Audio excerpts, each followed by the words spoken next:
আগামী 5 কর্মদিবসের মধ্যে পিলখানায় বিডিআর বর্তমান বিজিবি হত্যাকাণ্ড নিয়ে তদন্ত কমিটি গঠন করা হবে বলে জানিয়েছেন স্বরাষ্ট্র উপদেষ্টা মেজর জেনারেল অবসরপ্রাপ্ত মোহাম্মদ জাহাঙ্গীর আলম চৌধুরী।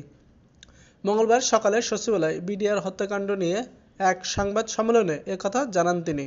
স্বরাষ্ট্র উপদেষ্টা বলেন, বিডিআর হত্যাকাণ্ডে পূর্ণ তদন্তের মাধ্যমে ন্যায় বিচার নিশ্চিতকরণের অন্তর্বর্তীকালীন সরকার বদ্ধপরিকর। এই লক্ষ্যে স্বরাষ্ট্র মন্ত্রণালয় অন্তর্বর্তীকালীন সরকার গঠনের পর থেকে কাজ করে যাচ্ছে।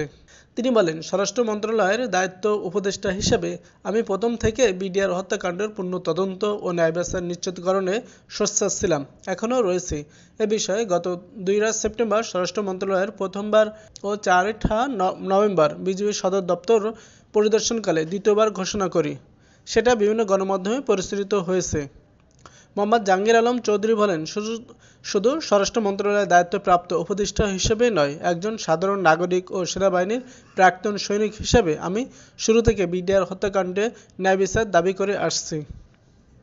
বর্তমান অন্তর্বর্তীকালীন সরকার বৈষম্যহীন সমাজ ও রাষ্ট্র প্রতিষ্ঠার লক্ষ্যে জনগণের অধিকার, সুশাসন, ন্যায় বিচার প্রতিষ্ঠা করতে বদ্ধপরিকর বলে জানান তিনি। আগামী 5 কর্মদিবসের মধ্যে পিলখানায় বিডিআর বর্তমান বিজিবি হত্যাকাণ্ড নিয়ে তদন্ত কমিটি গঠন করা হবে বলে জানিয়েছেন স্বরাষ্ট্র উপদেষ্টা মেজর জেনারেল অবসরপ্রাপ্ত মোহাম্মদ জাহাঙ্গীর আলম চৌধুরী। মঙ্গলবার সকালে সচিবালয়ে বিডিআর হত্যাকাণ্ড নিয়ে এক সংবাদ সম্মেলনে একথা জানান তিনি।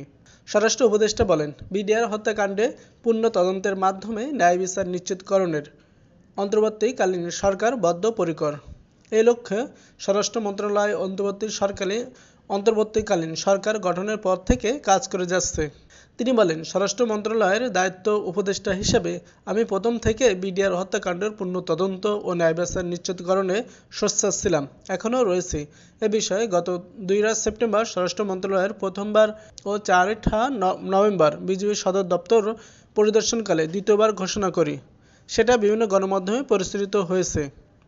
মোহাম্মদ জাহাঙ্গীর আলম চৌধুরী বলেন, শুধু স্বরাষ্ট্র মন্ত্রণালয়ের দায়িত্বপ্রাপ্ত উপদেষ্টা হিসেবেই নয়, একজন সাধারণ নাগরিক ও সেনাবাহিনীর প্রাক্তন সৈনিক হিসেবে আমি শুরু থেকে বিডিআর হত্যাকাণ্ডে ন্যায় বিচার দাবি করে আসছি।